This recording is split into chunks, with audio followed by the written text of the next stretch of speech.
कायदे से इस पर लगातार टीवी शो होनी चाहिए और देश को बताया जाना चाहिए कि दरअसल सुप्रीम कोर्ट में जिरह किस रूप में हो रहा है। दरअसल ये कहा गया सरकार की तरफ से कि 5 साल का जो प्रैक्टिसिंग मुसलमान होगा वही डोनेट कर सकता है। कांग्रेस ने 2013 में एक रूल बना दिया कि इस वक्त को जमीन कोई भी दे सकता है, हिंदू, मुसलमान, सिख, कोई भी।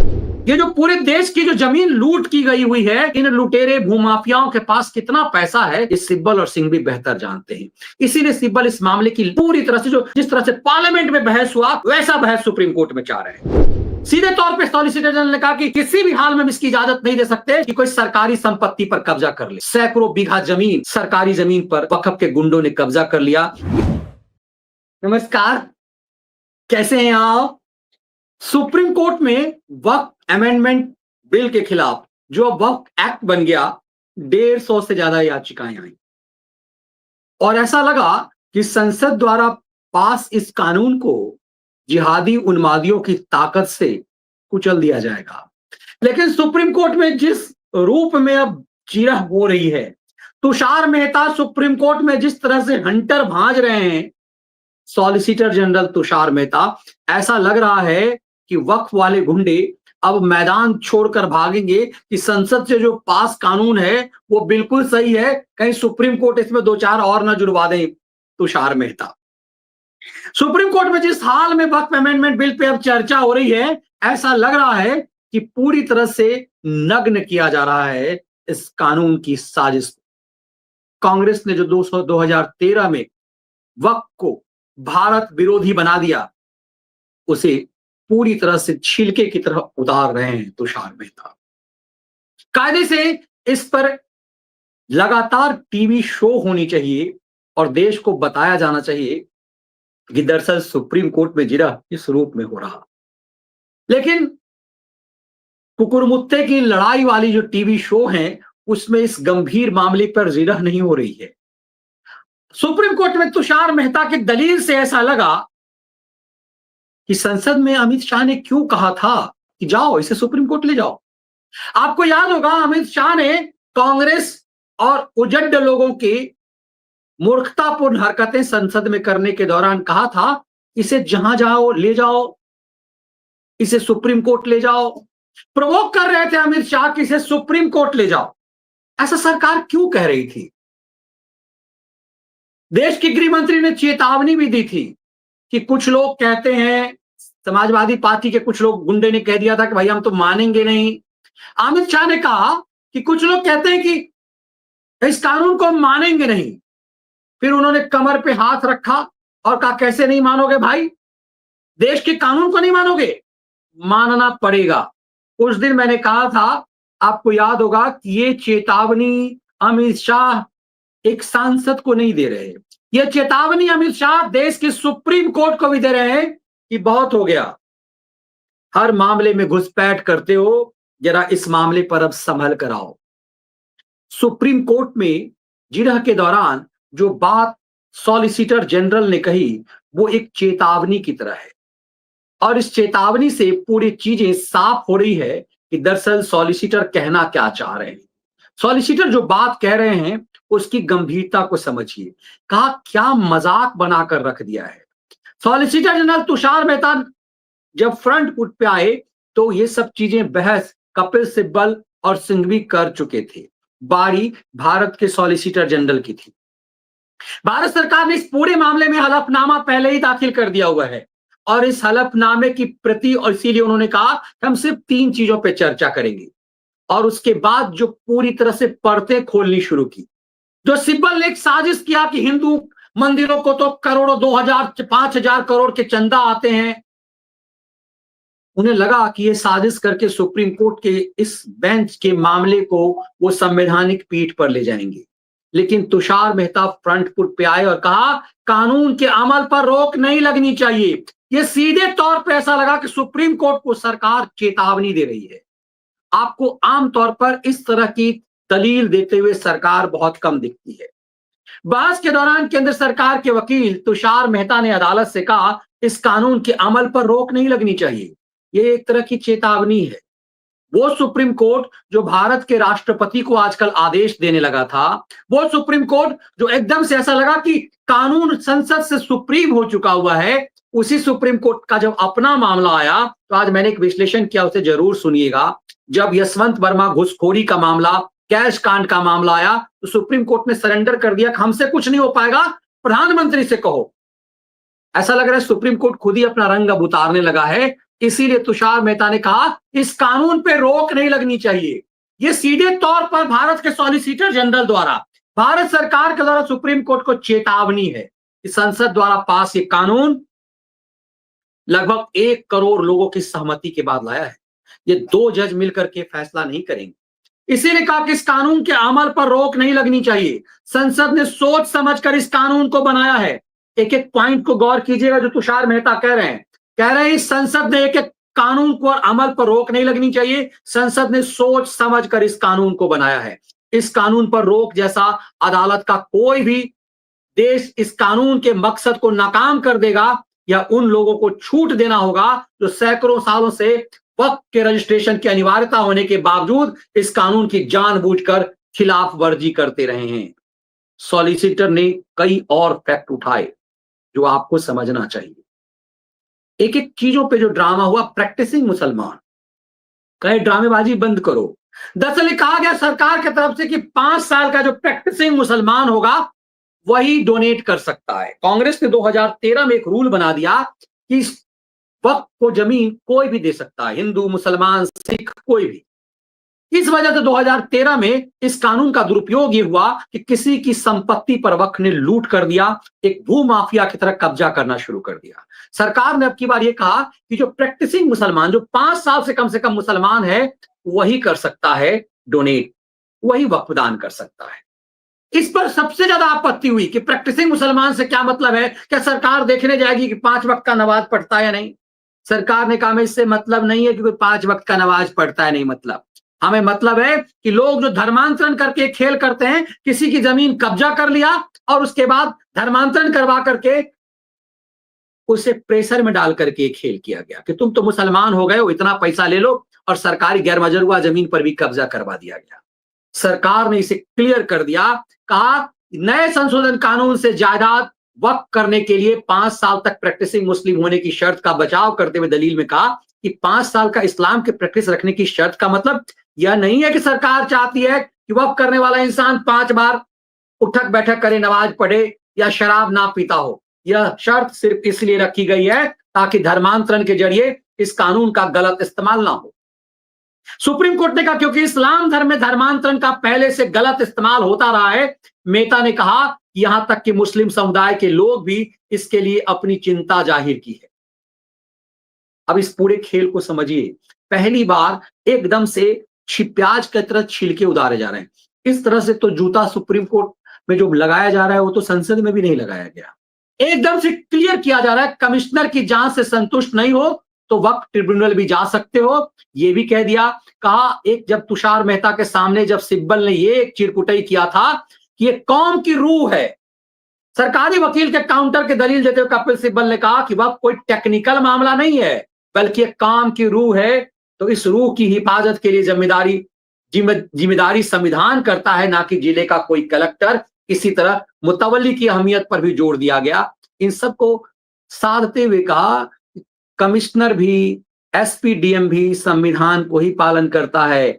मेहता ने वक्फ के 100 साल पुराना है तो कागज क्यों नहीं दिखाओगे, ये एक बहुत महत्वपूर्ण मुद्दा उठा कि कागज नहीं दिखाएंगे जो कह रहे थे।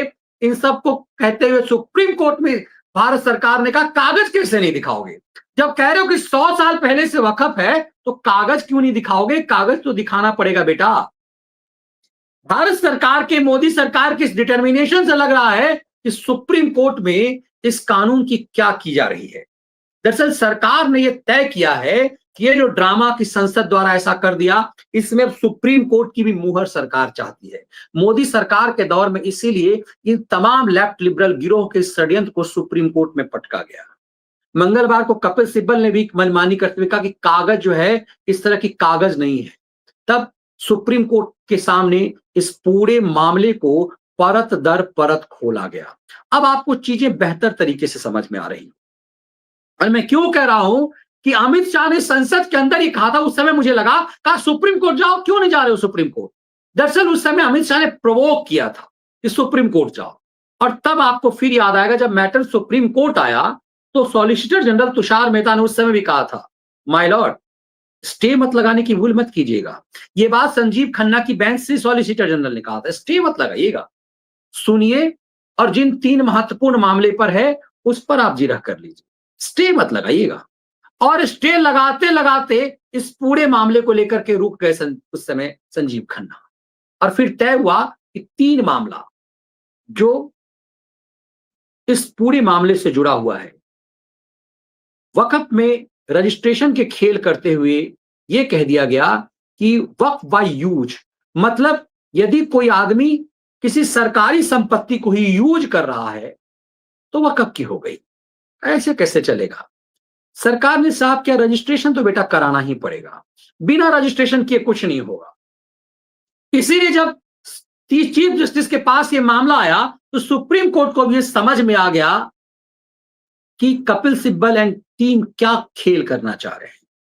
तुषार मेहता एक और किस दलील को कि ये जानबूझ करके लेट लतीफी करना चाहते हैं। तुषार मेहता ने कोर्ट को समझा दिया कि ये पूरा मामले पर जिरह की जरूरत नहीं है। ये जो कपिल सिब्बल एंड गैंग ये चाह रहे हैं कि पूरा मामला जिरह हो ताकि मामला लंबा हो। और मैं बार बार कह रहा हूं, जितना लंबा होगा उतना सिब्बल सिंघवियों की कमाई ज्यादा होगी, हर हियरिंग का पैसा मिलेगा। इन्हें लग रहा है, सिब्बल और सिंघवियों को, इन सबको लग रहा है कि चूंकि वक्फ के पास इतने माल हैं, भूमाफियाओं के पास इतना पैसा है कि जितना लंबा हियरिंग चलेगा, पर डे की सुनवाई से इनसे माल अमीठा जाएगा।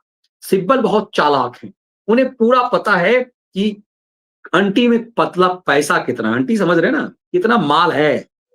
ये जो पूरे देश की जो जमीन लूट की गई हुई है, इन लुटेरे भूमाफियाओं के पास कितना पैसा है, ये सिब्बल और सिंघवी बेहतर जानते हैं।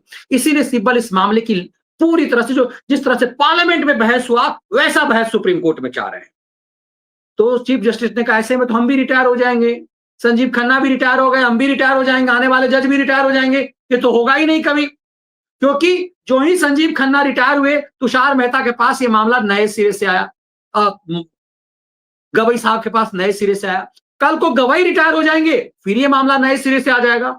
इसीलिए बीआर गवई ने एक मामले की सुनवाई में आज, जब कुछ वकील गर्मी की छुट्टी के नाम पर कह रहे थे कि इस मामले की हियरिंग अब चुनाव गर्मी की छुट्टी के बाद कर दीजिए, सुप्रीम कोर्ट ने कहा कि हम 5 सीनियर जज हैं, ये जस्टिस गवई ने कहा 5 सीनियर जज हैं और पांचों के पांचों हम लोग इस समर वेकेशन में काम कर रहे हैं, आपको क्या आपत्ति है?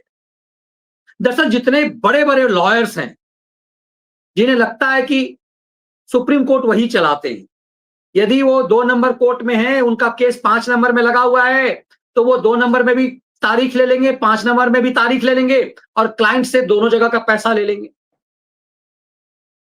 तो ये बड़ा जबरदस्त खेल है कि 3 मामले, अब चूंकि सेलेक्टेड 5-7 वकील ही हर मामले में रहते हैं, हर केस में इस देश में 5-7 वकील रहते हैं, 1 नंबर कोर्ट में भी वही वकील होगा, 3 नंबर में भी वही होगा, सेम टाइम ले लेगा ना, माय लॉर्ड मेरा फलाना कोर्ट में केस है, फलाना कोर्ट में केस है, उसके बाद किसी में पेश नहीं होंगे, सबसे क्लाइंट से सबसे पैसे ले लिए जाएंगे। जितना लंबा ये चलता जाएगा, मौज इतना बढ़ेगा। इसीलिए अब सुप्रीम कोर्ट ने इस खेल को समझ लिया है और गवई साहब को भी लग रहा है कि भैया वक्फ वाला मामला इतिहास में तो उनका नाम दर्ज हो जाएगा, क्योंकि ये इतिहास में हमेशा याद आएगा कि सुप्रीम कोर्ट का वो कौन बेंच था जिसने वक्फ मामले पर फैसला दिया। कुछ मामले हिस्टोरिकल होते हैं, अब इसकी तुलना हम राम मंदिर से नहीं कर सकते, राम मंदिर तो अपने आप में अलग चीज है, लेकिन कुछ मामले ऐसे होते हैं जो याद किया जाता है, उसमें वक्फ बिल भी ऐसा ही होगा। 370 पर जो बेंच थी उसे याद किया जाएगा, इसीलिए हर मामले में, ऐसे मामले में चीफ जस्टिस स्वयं रहते हैं। जैसे संसद द्वारा पास हर कानून में स्वयं सीजीआई हुआ करते थे, चंद्रचूड़ हर मामले में घुसपैठ करते थे। अब इस पूरे मामले में गवई साहब की इच्छा होगी कि अंतिम फैसला वो करके जाए, इसीलिए किसी सिब्बल का खेल नहीं चल पाएगा कि इस मामले को लंबा टाला जाए। अब जिस तरह की तैयारी करके सॉलिसिटर जनरल आए हैं वो कमाल की बात है। सुप्रीम कोर्ट में साफ सॉलिसिटर जनरल ने कह दिया कि कानून में अमल पर रोक बिल्कुल नहीं लगनी चाहिए, ये हम बिल्कुल कतई स्वीकार नहीं करेंगे। सरकारी संपत्ति पर किसी को अपना कब्जा जमाने की इजाजत नहीं दी जा सकती है। मुझे लग रहा है कि जिस तरह से ये पूरा खेल हो रहा है सुप्रीम कोर्ट में, जिस तरह से फ्रंट फुट पे सरकार खेल रही है, बहुत कम ऐसे मामले में खेलती है। सुप्रीम कोर्ट ने साफ में साफ कहा गया, कानून में अमल पर रोक नहीं लगनी चाहिए, इसको छूने की कोशिश भी मत कीजिएगा। आगे जो बात कही वही असल खेल है। सुप्रीम कोर्ट में भारत सरकार की तरफ से सॉलिसिटर जनरल ने कहा कि सरकारी संपत्ति पर किसी को भी अपना कब्जा करने की इजाजत नहीं दी जा सकती। बहुत हो गया, कांग्रेस ने बहुत खेल किया। पूरे देश में रेलवे से ज्यादा संपत्ति मानो वक्फ की हो गई है। तुषार मेहता ने कहा, बड़ी तादाद में सरकारी और लोगों की निजी संपत्तियों की वक्फ की संपत्ति बताकर कब्जा किया जा रहा है।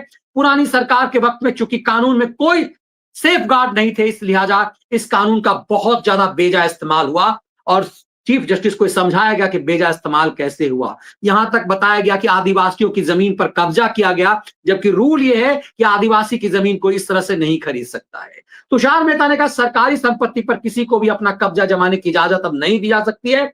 ऐसी जमीन का मालिक पूरा मुल्क है। सरकार को इस बात का हक है कि वो जांच करे कि कोई संपत्ति सरकार की है या नहीं। सरकार की जिम्मेदारी बनती है कि वो सार्वजनिक जमीन पर कब्जा ना होने दे। आप कल्पना कर सकते हैं, क्या सुप्रीम कोर्ट की अब हैसियत हो सकती है इस तरह की दलील को काट दे?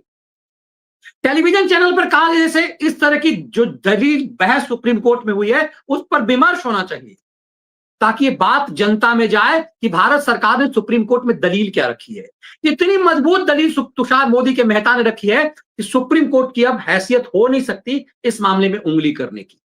सीधे तौर पे सॉलिसिटर जनरल ने कहा कि किसी भी हाल में इसकी इजाजत नहीं दे सकते कि कोई सरकारी संपत्ति पर कब्जा कर ले। सैकड़ों बीघा जमीन, सरकारी जमीन पर वक्फ के गुंडों ने कब्जा कर लिया, इसीलिए इसे अमित शाह ने भू माफिया कहा था। रजिस्ट्रेशन की अनिवार्यता कहा कि रजिस्ट्रेशन तो कराना ही पड़ेगा, और यही खेल कहा जा रहा है कि हमारा रजिस्ट्रेशन यदि जामा मस्जिद पे नहीं है तो हमारा नहीं होगा क्या? एक तरह से ये गुमराह करके देश भर में पत्थरबाजों को सड़क पे लाने की कोशिश थी। तुषार मेहता ने कहा, 2023, 1923, 1954 और 1995 में कानून में भी हमेशा की तरह वक्फ के जायदाद के रजिस्ट्रेशन का नियम था।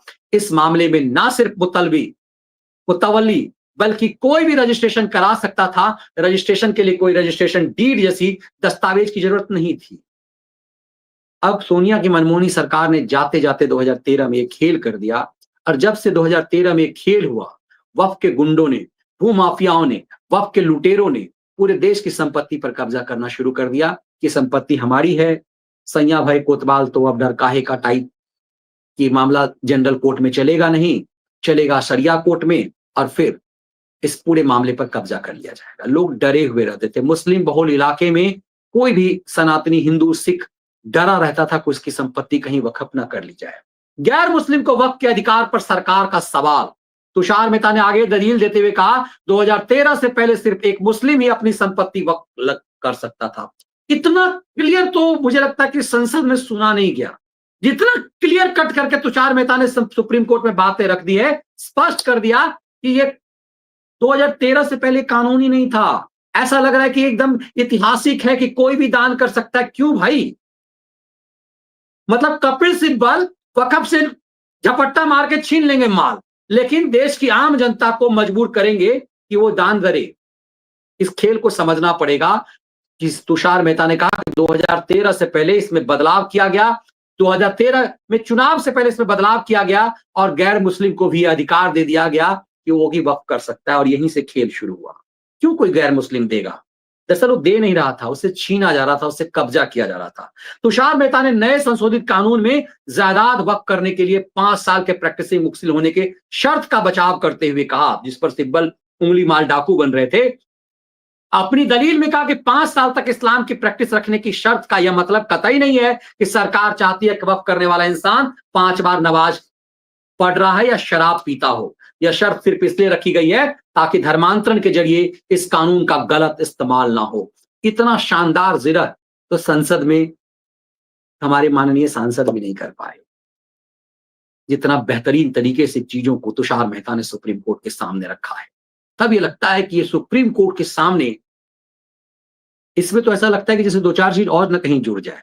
मेहता ने कहा, यहां तक कि मुस्लिम समुदाय के लोग भी इसे लेकर अपनी चिंता जाहिर की हुई है कि कैसे उनकी संपत्ति पर कब्जा कर लिया जा रहा है। कमिश्नर की जांच से संतुष्ट नहीं है तो वक्फ ट्रिब्यूनल जाए। यह एक कौम की रूह है। इसको लेकर जब सिब्बल ने कहा कि खेल करना शुरू किया, वक्फ बाय यूजर प्रावधान को भी कपिल सिब्बल ने इतिहास से मिटाने की साजिश बताते हुए कहा 100 साल पहले से ही कब्रिस्तान है, पर कागज नहीं है तो क्या मुर्दों की हैसियत अब कलेक्टर तय करेगा। बड़ी साजिशन सिब्बल ने कहा क्या मुर्दों को अंदर से निकाल दिया जाएगा। वक्फ इस्लाम का अनिवार्य हिस्सा ने इसको जवाब देते हुए एक झन्नाटेदार थप्पड़ मारा और कहा कि सुप्रीम कोर्ट में सरकार का पक्ष रखा। उन्होंने कहा कि विरोध के नाम पर झूठी और काल्पनिक कहानियां गढ़ी जा रही है, जैसे कि सभी वक्फ दस्तावेज जबरन मांगे जाएंगे या सामूहिक कब्जे की स्थिति बन जाएगी। उन्होंने कहा वक्फ कोई मौलिक अधिकार नहीं है, बल्कि एक वैधानिक व्यवस्था है जिसके जरिए मान्यता दी गई है। पूरी तरह से प्याज की छिलके की तरह सॉलिसिटर जनरल ने उतार करके रख दिया। तुषार मेहता ने कोर्ट को बताया कि वक्फ एक इस्लामी परंपरा है, लेकिन यह इस्लाम का कोई अनिवार्य हिस्सा नहीं है। उन्होंने कहा कि दान सभी धर्मों में होता है, ईसाई, हिंदू और सिख सब धर्म में इसकी परंपरा है। वक्फ इसी प्रकार का एक दान है और वक्फ बोर्ड का काम धार्मिक नहीं बल्कि प्रशासनिक है, जैसे संपत्ति प्रबंधन, लेखा जोखा और ऑर्डर। और जब ये प्रशासनिक है तो प्रशासन देखने का काम सरकार ही कर सकती है। सॉलिसिटर जनरल ने यह भी कहा वक्फ बोर्ड में 2 गैर मुस्लिम सदस्यों की नियुक्ति धार्मिक मामलों पर कोई असर नहीं पड़ेगा। जैसे हिंदू मंदिरों में भी सरकार बंदोबस्त से संबंधित फैसले लेती है, वैसे ही वक्फ संपत्तियों का प्रशासन पे कोर्ट कानून के तहत होना चाहिए। धर्मनिरपेक्ष कामों पर नियंत्रण संवैधानिक रूप से उचित है। सॉलिसिटर जनरल ने जितनी मजबूती से रखा, मैंने पूरे जिरह को उनके सुना, ऐसा लगा कि जैसे मानो पूरी तैयारी सरकार की थी। पता था उचक्कों का गिरोह सुप्रीम कोर्ट जाएगा, तो जब संसद में सब कुछ चल रहा था, ऐसा लग रहा है सुप्रीम कोर्ट में के लिए तुषार मेहता उसकी तैयारी कर रहे थे और पूरी तरह से कोर्ट फिक्सरों की छिलके उतार दिए गए। अब सुप्रीम कोर्ट का फैसला दिलचस्प होगा। अभी कितने दिन मेहता साहब को ये दलील रखनी होती है, कितनी बार लठ बजानी होती है, और जस्टिस गवई अल्टीमेटली क्या करते हैं। लेकिन जिस ढंग से तुषार मेहता ने एक्शन लिया है, कहा इसको छूना मत, उससे लगता है कि आने वाले दिनों में क्या हो सकता है।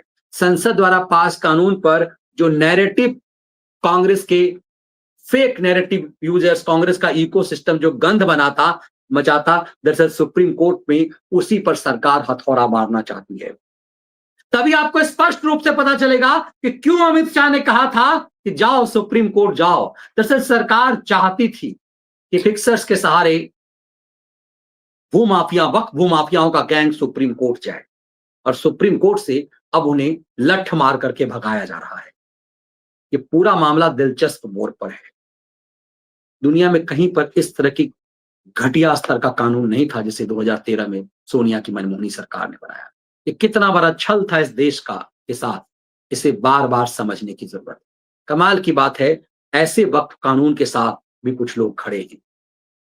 मोदी विरोध में देश की तबाही की बड़ी साजिश है वक्फ कानून। सरकार ने उसी को पूरी तरह से ध्वस्त कर दिया है। ये वीडियो विश्लेषण और इसके कंटेंट यदि आपको पसंद आए तो वीडियो को लाइक और शेयर जरूर कीजिए। बेल आइकन जरूर दबाइए ताकि आपको नोटिफिकेशन मिल सके और ज्वाइन बटन के साथ मेंबर जरूर बनिए। जय हिंद।